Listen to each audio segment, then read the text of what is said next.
নমস্কার স্যার। নমস্কার।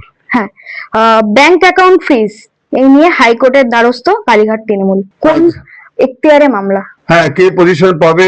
সমস্ত ব্যাংক অ্যাকাউন্ট গুলো সিজ করা হয়েছে। এটা যদি কেন্দ্রীয় সংস্থা করে থাকে, তাহলে ইডি যদি করে থাকে, এটা পিএমএলএ অ্যাক্টে হবে, prevention of money laundering act.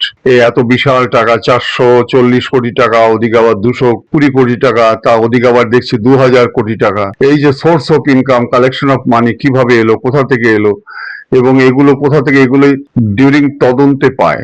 এই তদন্তগুলো কিভাবে হয়, এগুলো অনেকটা বলে আমরা স্পাইডার্স নেট। হয়তো কাউকে ধরেছে, সেখান থেকে কারো লিঙ্ক পেয়েছে, কারো কাছ থেকে ডকুমেন্টেড এভিডেন্স কত রকমের হয়, কনক্লুসিভ এভিডেন্স হয়, সার্কামস্টান্সিয়াল এভিডেন্স হয়, ডকুমেন্টারি এভিডেন্স হয়। এই যে ডকুমেন্টারি এভিডেন্স, এই যে ব্যাংকের টাকাগুলো কোথা থেকে এলো, এবং সেই টাকাগুলো যদি ঠিক মতো তারা কোশ্চেন না দিতে পারে, ধরুন আজ থেকে 10 বছর আগে 2000 কোটি টাকা আমি পেলাম, বা 400 টাকা কোটি টাকা পেলাম, সেই সময় তাহলে ইনকাম ট্যাক্স কত টাকা জমা দিয়েছিল, এবং তাদের যারা সংশ্লিষ্ট কর্তৃপক্ষ আছে, ট্যাক্স অফিসার যারা আছে, অডিট অফিসার আছে, তারা কি করেছে, কারা আছে। যেমন আমরা অনুব্রত মন্ডলকে দেখেছি যে তার অনেককে অ্যারেস্ট করা হয়েছিল, যারা টাকা পয়সা রেখেছিল, অডিট অফিসারকে অ্যারেস্ট করে দিয়েছিল। এবার bank will take the final decision. During this period টাকা ফ্রিজ করে দেওয়া হয়। যেমন টাকা ফ্রিজ করে দেওয়া বিভিন্ন জায়গা আমরা দেখেছি যে এই সদুত্তর যদি না দিতে পারে, এই টাকাগুলো ফ্রিজ করার পরে কনফিসকেটেড করে বাজেয়াপ্ত করে দেওয়া হয়। অর্থাৎ এই ক্ষেত্রে যারা আজকে যখন যারা কমপ্লেন হয়েছে হাইকোর্টে, যদি হয় ডিসিশনটা কে পাবে? এখন তৃণমূলের দুটো গ্রুপ হয়েছে, অনেকটা আমরা যা দেখতে পাচ্ছি সার্কাস পার্টির মতো। যে সেই ক্ষেত্রে কারা পাবে, দলীয় মানে সিম্বলটা কে পাবে, এটা election commission will take the final decision. তার আগে বিধানসভায় আমরা স্পিকারকেও দেখতে পারি, আমরা হাইকোর্ট দেখতে পারি, সুপ্রিম কোর্ট দেখতে পারি, কিন্তু দলীয় পদ এবং দলীয় যে সিম্বলটা আছে তৃণমূলের, যে আজকে ঘাস ফুল যেটা আমরা বলে থাকি, সেটা ঘাসকে পাবে, ফুলকে পাবে, বা দুটো মিলিয়ে যে ঘাস ফুলকে পাবে, সেটা election commission is the supreme authority.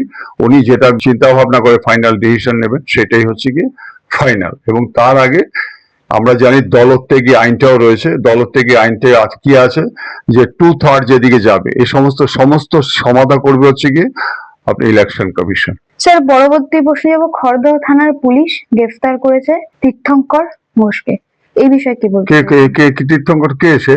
তীর্থঙ্কর স্বাধীনতা সংগ্রামী না কে? নির্মল ঘোষের একমাত্র পুত্র। ও সেটা, হ্যাঁ হ্যাঁ হ্যাঁ, ওনাকে লটারির মামলায় গ্রেফতার করা হয়েছে। কি প্রশ্ন হচ্ছে যে এই নির্মল ঘোষের ছেলে নির্মল ঘোষ কে? কোন নির্মল ঘোষ? সে হচ্ছে কি এই আপনার আরজিকর ইস্যুতে যে তিলোত্তমা, বা আমরা যে অভয়া বলি, তার যে মৃতদেহ নিয়ে যাওয়া, জোর করে ছিনিয়ে নিয়ে যাওয়া, শ্মশানে পুড়িয়ে দেওয়া, তার মাকে টোটালি ভাবে ওখানে রেস্ট্রেইন করে দেওয়া, এবং ডেড বডিটা যাতে পুড়িয়ে দেয়, যাতে কোনো এভিডেন্স না পাওয়া যায়, তার হচ্ছে কি মূল নায়ক হচ্ছে কি নির্মল ঘোষ। এবং তার যে ছেলে, এবার তোমরা নিশ্চয়ই জানো যে উনি এত ভালো কাজ করেছে ডেড বডিটা পুড়িয়ে দিয়ে, যাতে এভিডেন্স না পায়, যাতে শাস্তি না পায়, তার জন্য তার ছেলেকে এবার নমিনেশন দেওয়া হয়েছে।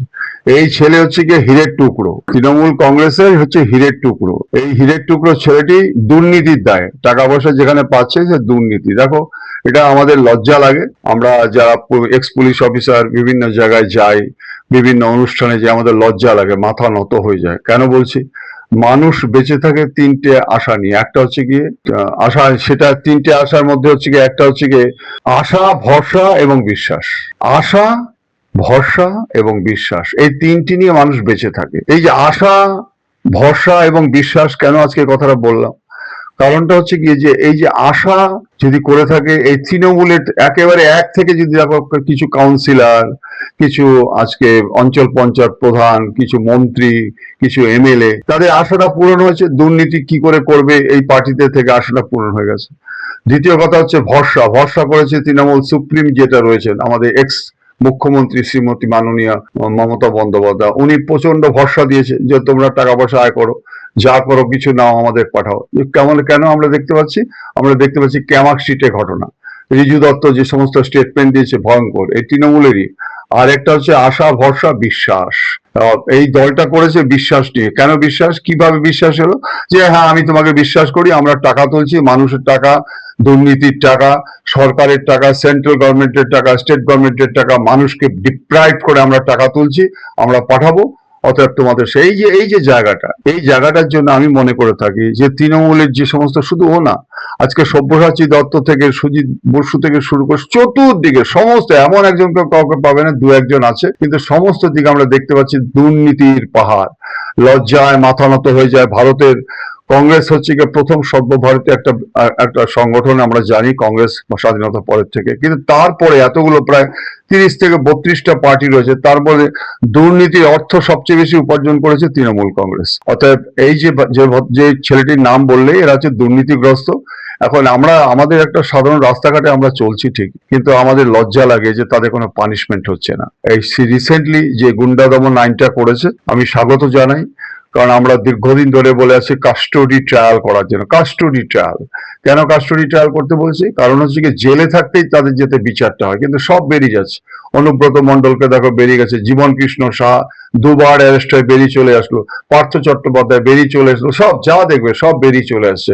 কিন্তু এই গুন্ডা দমন আইনটাতে যেটা রয়েছে, যেটা করেছে, সেটা হচ্ছে কি যে কাস্টোডি ট্রায়াল। এটা মুখ্যমন্ত্রীকে কালকে দেখলাম বললো যে হ্যাঁ, কাস্টোডি ট্রায়াল যদি না হয়, কারণ আজকে যদি অনুব্রত মণ্ডল এই যে 2.5 বছর তিহার জেলে ছিল, পরবর্তীকালে তার 36টা ব্যাংক আজকে অ্যাকাউন্ট ফ্রিজ করে দেওয়া হয়েছে, সম্পত্তি ফ্রিজ করে দেওয়া হয়েছে। এই যে কালীঘাটের কাকু, তারও দেখো আজকে কত সম্পত্তি বাজেয়াপ্ত করা হয়েছে, কিন্তু ওরা জেল থেকে বেরিয়ে চলে এসেছে। যদি আজকে এই পানিশমেন্টটা হতো, তাদের জেলে যদি আজকে পানিশমেন্ট হতো, PMLA act, prevention of money laundering act, এই অ্যাক্টে 10 বছর 7 বছর জেল আছে। যদি আজকে জেলটা হতো, তাহলে ওদের ভবিষ্যতে পরবর্তীকালে যে সমস্ত রাজনীতিবিদরা চোখ বুঝে অর্থ উপার্জন করেছে, তারা একটু রেক্টিফাই হতো। কারণ তোমার আমার যে অপরাধটা হয়, আমরা দুজনের মধ্যে যদি করি, আমাদের সোজা লক আপ হয়ে যাচ্ছে। আর এই রাজনৈতিক নেতা, বিত্তশাল নেতা যারা আছে, তারা যদি একই অপরাধ করে, লক আপ হচ্ছে না, লটা কেঁপে যাচ্ছে। এটাই হচ্ছে সবচেয়ে আমাদের ভারতীয় যে আজকে বিচার ব্যবস্থা। তো নির্ভয়া কাণ্ডের পরে chief justice of supreme court বলেছিল ভারতের বিচার ব্যবস্থা প্যারালাইজড হয়ে গেছে। সত্যি খুব দুঃখ লাগে যে গরিব মানুষগুলো আজকে পচে মরছে। আমাদের একটু বলে দিই, আপনারা যারা এই চ্যানেলের মাধ্যমে দেখছেন, আমাদের পশ্চিমবঙ্গে টোটাল 23টা স্টেটে 23টা হচ্ছে গিয়ে জেল রয়েছে, যেটা আমরা কারেকশনাল সেল বলি, কিন্তু সাব জেল রয়েছে কি সব মিলিয়ে 59। আপনারা যদি দেখেন এই 59টি জেলে, আপনারা বিস্মিত হয়ে যাবেন যে ওখানে প্রায় 21,000-এর বেশি আসামি ওখানে জেল খাটছে। একটা আসামিকে দেখবেন না রাজনৈতিক নেতা, কোন জেলা, একমাত্র ওই আপনার ওই ইয়ে রশিদ বলে একজন আছে, সে আজকে দীর্ঘদিন আগে থেকে ওই একটা জেল খাটছে, কিন্তু তাছাড়া রাজনীতিবিদ কাউকে আপনি পাবেন না। প্রচুর অ্যারেস্ট হয়েছে, জেল খাটছে না। অতএব আমার মনে হচ্ছে আইন যদি সব ক্ষেত্রে সমান হয়, তাহলে কিন্তু এই রাজনীতিবিদ যারা আনস্ক্রপুলাস পলিটিক্যাল লিডার্স, বিবেকহীন কিছু পুলিশ অফিসার, তাদের সাথে যে একটা নেক্সাস এবং আনহোলি অ্যালায়েন্স চলছে, এটা একমাত্র চলছে কারণ কি, আমাদের অ্যারেস্ট হচ্ছে, ইমপ্লিমেন্টেশন অফ ল যখন ঠিক মতো সময় মতো হচ্ছে না, হলেও তারা যখন কোর্টে যাচ্ছে ওখান থেকে জামিন পেয়ে যাচ্ছে। এটা যতদিন পর্যন্ত চেঞ্জ না হবে, ততদিন আপনার, আমার এবং সাধারণ মানুষের অর্থ এরা টাকা পয়সা তারা যেভাবে কাজকে উপার্জন করবে। কারণ তারা কোন নীতিতে বিশ্বাসী জানেন তো? তারা হচ্ছে গিয়ে একটা নীতি আছে তাদের, আমি, স্বামী, স্ত্রী, বাচ্চা, সারে জাহাঁ সে আচ্ছা। পৃথিবী উল্টে যাক, আমার অর্থ উপার্জন করতে হবে, সংসারকে সুখে রাখতে হবে, আর পার্টির কাছে টাকা পাঠিয়ে আমাকে দলনেত্রীকে বা দলনেতাকে আজকে তাদের প্রিয় পাত্র হতে হবে। স্যার, আপনি এক্ষুনি গুন্ডা দমন আইনের কথা বললেন, তো গুন্ডা দমন আইন তো আগেও ছিল, আবার নতুন করে চালু করা হয়েছে, এই বিষয়টা কি? গুন্ডা দমন আইন এইভাবে এত সুন্দরভাবে হয়নি, আগে কোনোদিনও ছিল না। কে বলেছে আপনাকে? গুন্ডা দমন আইন ছিল ইন্ডিয়ান প্যানাল কোডে আছে, নানা রকম রবারি আছে, ডাকাতি আছে, এই সমস্ত আছে। আমরা যেটা আইন আগে আমরা দেখেছি, আমাদের খুব দুর্ভাগ্য যে এই আইনটা আমরা কিন্তু পাইনি। এই আইনটা যদি আমরা পেতাম, তাহলে এলাকায় আরো খুব সুন্দর করে আমরা সাধারণ মানুষের নিরাপত্তার দিকটা, আজকে সেফটি এন্ড সিকিউরিটি প্রসেসটা অনেক সুন্দরভাবে করতে পারতাম। কেন? এটাতে কি আছে আপনাদের জানতে হবে তো, এটাতে কি আছে। এটাতে হচ্ছে মেইন কথাটা হচ্ছে the West Bengal public safety and control of anti social activities act 2026। এই আইনটাতে রয়েছে কি, এই আইনটাতে রয়েছে যে আমরা যেমন পুলিশ কাস্টডিতে নেই 14 দিন, তার বেশি আমরা পারি না। ভারতীয় ন্যায় সংহিতা করলো 40 থেকে 60 দিন আমরা পিছিয়ে নিতে পারি টার্ন ওয়াইজ, কিন্তু এটা আপনি কিন্তু সেই আসামি গুন্ডা যারা আছে তাদেরকে তো আপনি 6 মাস থেকে 1 বছর আপনার পুলিশ কাস্টডিতে রাখতে পারেন। এবং গুন্ডা কাদের বলা হচ্ছে আমি আপনাকে যারা সমাজে বিপজ্জনক কার্যকলাপ, হিংসা, ভয় দেখানো এবং নানা অপরাধমূলক কাজের সাথে যুক্ত, মানে যারা সমাজের আবর্জনা। এই যেমন আমি কতগুলো এক্সাম্পল দিই, যে সেটা হচ্ছে কি ফলতার যে জাহাঙ্গীর, আপনাকে সেকেন্ড বলছি শাহজাহান, সন্দেশখালী শাহজাহান, থার্ড বলছি যে আজকে ক্যানিং এর যে এমএলএ শওকাত, অনুব্রত মণ্ডল, এরা, তারপরে আপনার মুর্শিদাবাদের হুমায়ুন কবির, এই দীর্ঘ এই যে এরা গুন্ডামি করেছে, এরা on account of national integrity বলুন, সলিডারিটি প্রস্তুত বলুন, দাঙ্গা লাগাবার চেষ্টা করছে বিভিন্ন জায়গায় আমরা দেখছি। এই যে আমরা বারুইপুরে দেখলাম একটা ইনোসেন্ট, টোটাল ইনোসেন্ট ছেলে, কি অপরাধ তার, তাকে যেভাবে পিটিয়ে মারলো এবং কারা মারলো সেটা মাননীয় মুখ্যমন্ত্রী বলেছে যে সব জায়গায়। আপনাকে আরো এক্সাম্পল দিচ্ছি, আপনি দেখুন বেলডাঙ্গার ঘটনা, আপনার মনে আছে যে 30 দিন আজকে টোটাল কিভাবে স্তব্ধ করে রেখে দিয়েছিল। ওখানকার এসপি একটা অশোক স্তম্ভ লাগিয়ে বলছে যে আমরা ধৈর্যের পরিচয় দিচ্ছি, কেন শুক্রবার। আপনি চলে যান নাগরাকাটা, নাগরাকাটাতে এমপি এবং আরেকজন এমএলএ গিয়েছিল ত্রাণ দিতে, মানুষের অসহায় মানুষের পাশে ত্রাণ দিতে, কিভাবে এমপি কে পিটিয়ে দিল, তারা কারা করলো। মোথাবাড়ি, মোথাবাড়ি আপনারা জানেন, মোথাবাড়িতে 7 জন বিচারক কিভাবে মেন্টালি এবং ফিজিক্যালি তারা ওখানে রেস্টেন হয়েছিল, নানা রকম ঘটনা।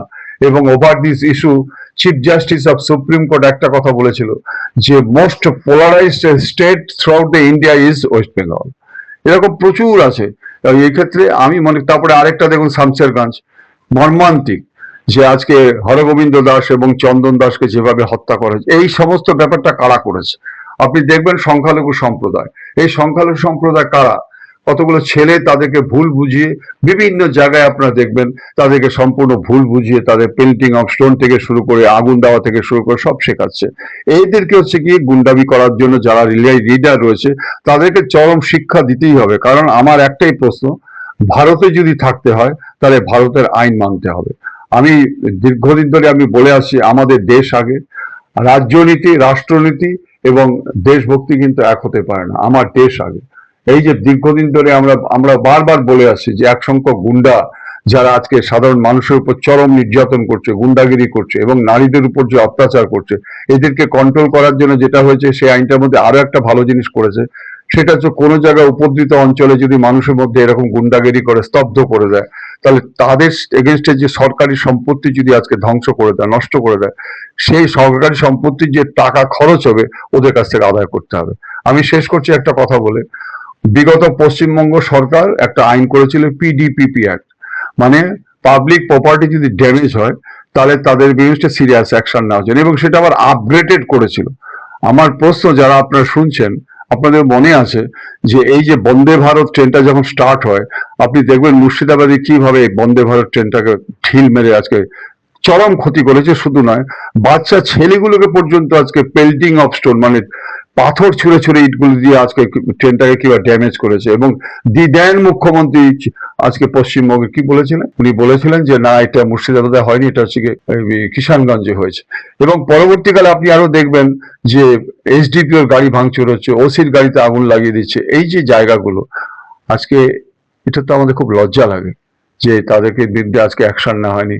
আজকে বারুইপুরে আমি বলতে পারি, বারুইপুরে যে ঘটনাটা, যে মেয়েটির, ওটা নিয়ে যখন আপনার সাবজেক্ট নয় আমি বলতে চাচ্ছি না, খুব মর্মান্তিক ঘটনা। ওই রিলেটেড একটা প্রশ্ন, সেটা হচ্ছে লাইক আলীকে গ্রেফতার করা হয়েছে, সিপিএম এর নেতা, এই বিষয়টা নিয়ে কি বলবেন? দেখুন, সিপিএম এর নেতা, আমি আমি নেতাকে সাধারণ মানুষ আমি বলতে চাচ্ছি না, সেই হিজ ক্রিমিনাল। কেন ক্রিমিনাল? আপনি জানবেন মুখ্যমন্ত্রী যখন কোনো স্টেটমেন্ট দেয়, ক্রেডিটেবল ইনফরমেশন ছাড়া কিন্তু কখনো বলতে পারে না। তার হাতে আইবি রিপোর্ট আছে, ডিআইবি রিপোর্ট আছে। এই যে মেয়েটিকে নৃশংসভাবে হত্যা করা হলো, মর্মান্তিক ভাবে হত্যা করা হয়েছে, তার জন্য দেখুন আজকে পুলিশ অ্যাকশন নিয়েছে। প্রথম দিকে যদি নিত আজকে সূর্যপুর থানা ফাঁড়ি এবং বারুইপুর থানা, তাহলে হয়তো হতো না। কারণ মেয়েটি এত দুর্ভাগা যে তাকে যখন পুকুরের মধ্যে ফেলে দিয়েছে, তখন সে আজকে আপনি জানেন অ্যান্টিমর্টাম ড্রাউনিং বলে, মানে কি হচ্ছে যে পুকুরে পড়ে গেলেও সে কিন্তু জলটা, নিঃশ্বাসটা নিচ্ছিল, এবং যার জন্য আজকে তার পাকস্থলিতে এবং ফুসফুসে জল পাওয়া গেছিল। কিন্তু আরো আশ্চর্য লাগে, ফাঁড়িতে যখন খবরটা এলো পুলিশ করে নড়েছিল বসে। আরো তার থেকেও ভয়ঙ্কর হচ্ছে গিয়ে যে মানুষ আজকে যে প্রিন্সিপাল অ্যাকিউজডকে আজকে জল থেকে টেনে তুলছে, 1.5 ঘন্টা পর্যন্ত পুলিশ ওখানে নেই। ওখানে যে কাজটা করার কথা ছিল পুলিশ, সেটা পাবলিক করছে। আবার তাদেরকে ধরে নিয়ে এসে যখন ফাঁড়ি দিয়ে দিচ্ছে, ওখান থেকে একজন পালিয়ে যাচ্ছে। এই যে টোটাল ব্যাপারটা, পুলিশের টোটাল ডিটোরিয়েশন। অতএব এই ক্ষেত্রে যেটা মুখ্যমন্ত্রী, এবং শুধু তাই নয়, আমি ধন্যবাদ জানাবো মুখ্যমন্ত্রী শুধু নয়, তার সাথে আমি director general mister Siddhinath Gupta সাথে সাথে পৌঁছে গেছিলেন, আইজি সাউথ বেঙ্গল কঙ্কর প্রসাদ বাড়ি পৌঁছে গেছিলেন। কিন্তু প্রশ্ন হচ্ছে, তারপরে একটা টোটাল ইনোসেন্ট ছেলেকে কেন পেটাবে? কোন আইন আছে? এবং সেটা পড়িয়েছে মুখ্যমন্ত্রী যে কথাটা বলেছে, যে নামের উপর ভিত্তি করে তাকে হত্যা করা হয়েছে। এবং এটা বিগত দিনের ইতিহাস যদি আপনারা দেখেন, সত্যিই তাই, নামের উপর ভিত্তি করেই আজকে কিন্তু হত্যা করা হয়েছে। যেহেতু চন্দন দাস, হরগোবিন্দ দাস নামের উপর ভিত্তি করে তুলে হত্যা করা হয়েছে। এই জায়গাটা আজকে মুখ্যমন্ত্রী যে বলেছে, এদের এগেনস্টে সিরিয়াস অ্যাকশন নিতে হবে। আমি এই কথাই বলবো, কারণ এই যে ক্রিমিনাল, সেটা হিন্দুই হোক মুসলিমই হোক, যে সমস্ত অপরাধী আছে তাদের বিরুদ্ধে কিন্তু একইভাবে সমানভাবে কিন্তু তাদের এগেনস্টে অ্যাকশন নিতে হবে। তা নয়তো শুধু গুন্ডা আইন করলে হবে না। এই কারণেই বলছি, পক্সো আইন 2012 সালে করা হয়েছিল, কিন্তু পক্সো আইন ঠিক মতো ইমপ্লিমেন্টেশনটা হচ্ছে না। অনেক ইনভেস্টিগেশন অফিসার জানি না যে মাইনর এজ, যদি অল্প বয়সে মেয়ে যদি পক্সো আইনে অ্যারেস্ট হয়ে, যেমন বারুইপুরে মেয়েটি পক্সো আইন আন্ডার সেকশন 6 হয়েছে, মৃত্যুদণ্ড। কিন্তু সেটা যদি মাইনর, যে মাইনর অল্প বয়সে মাইনর মেয়ে, মানে মাইনর কত বলা হয়, 18 নিচের কমে বলা হয়, সে যে এটা প্রমাণ করবে কি করে?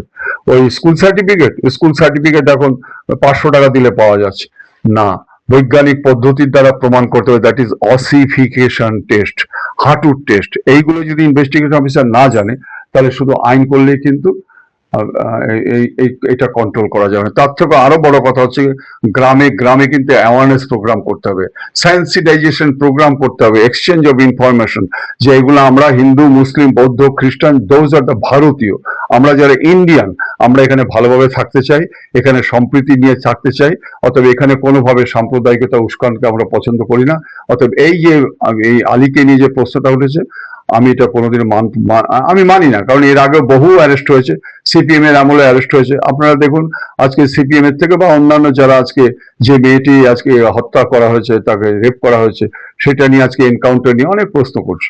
যারা এই প্রশ্নটা করছেন একটু জিজ্ঞাসা করুন, যে এনকাউন্টার করে মারা গেছে ঠিক, কিন্তু আপনি বলুন তো, 2007 সালে নন্দীগ্রামে যে 14 জন ইনোসেন্ট মানুষকে খুন করা হয়েছিল, ইনোসেন্ট, পুলিশের গুলিতে, তখন প্রতিবাদ করেনি কারণ। 1993-তে আমাদের দিদান chief minister of West Bengal Mrs Mamata Bandyopadhyay যখন রাইটার্স অভিযান করে, কোথাকার একটা সেন্ট্রাল গভর্নমেন্টের একটা দাবি নিয়ে এখানে একটা করলো, সেখানে পুলিশের গুলিতে 13 জন মৃত্যু হয়েছে। আপনাকে জানেন সেই সময় হোম সেক্রেটারি কে ছিল? মনীশ গুপ্ত ছিল।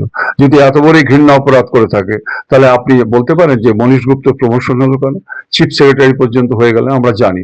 অতএব এই ক্ষেত্রে প্রতিবাদ করতে হয়, তাই প্রতিবাদ করছে, এটার কোনো বেস নেই। স্যার, শেষ প্রশ্নে যাব। দমদমে কুখ্যাত দুষ্কৃতী রাজা দত্ত খুন, বিষয়টা নিয়ে কি বলবেন? দেখুন, কুখ্যাত না সুখ্যাত আমি জানি না, এদের মধ্যে নিজেদের মধ্যে ক্ল্যাশ হয়েছে কিনা তা আমি জানি না, কিন্তু যারা খুন করেছে সেই ব্যাপারটা আমি আপনার কাছ থেকে প্রথম শুনলাম, যে খুন করার অধিকার তো তাদের নেই। পুলিশ আজকে এনকাউন্টার হচ্ছে কি right of private defence apply করে, to save your life and others, to save the property of yours and others, as per Indian penal IPC 100, 101, 102, 103, সেখানে স্পষ্ট বলা আছে, যেখানে police right of private defence apply করতে পারে এবং সেই সম্পত্তি এবং জীবন বাঁচাবার জন্য ক্যান ওপেন দ্য ফায়ার এবং কিল, তা মারতেও পারে। কিন্তু ক্রিমিনালদের তো সেটা নেই। ক্রিমিনাল যেটা করেছে সেটা হচ্ছে আইনকে বৃদ্ধাঙ্গুষ্ঠ দেখাচ্ছে, যে যেরকম পারছে সেরকম খুন করছে। এটা যদি করে থাকে, মার্ডারকে স্টার্ট হবে, কারণ আইন তা বলে না। যদি হয় ধরা পড়বে, শাস্তি হবে, ফাঁসি হবে, কি 10 বছর জেল হবে। যদি করে থাকে, তবে এটুকু জানি, গুন্ডাবৃত্তি যারা করে, গুন্ডার জন্যই গুন্ডাদের সাথেই মারা যায়। এবং এই কালচারটা তো আমরা দীর্ঘদিন ধরে দেখে আসছি, দীর্ঘদিন ধরে। আজকে যদি আমরা বলি তৃণমূল, শুধু তাই নয়, তার আগের থেকেও আমরা দেখে আসছি। কিন্তু সেটা আমাদের দেশে আইন রয়েছে, কিন্তু আইনের প্রয়োগটা ঠিক মতো নেই, যার জন্যই আজকে এই ঘটনাগুলো ঘটছে বলে আমার মনে হয়। নমস্কার স্যার, ধন্যবাদ।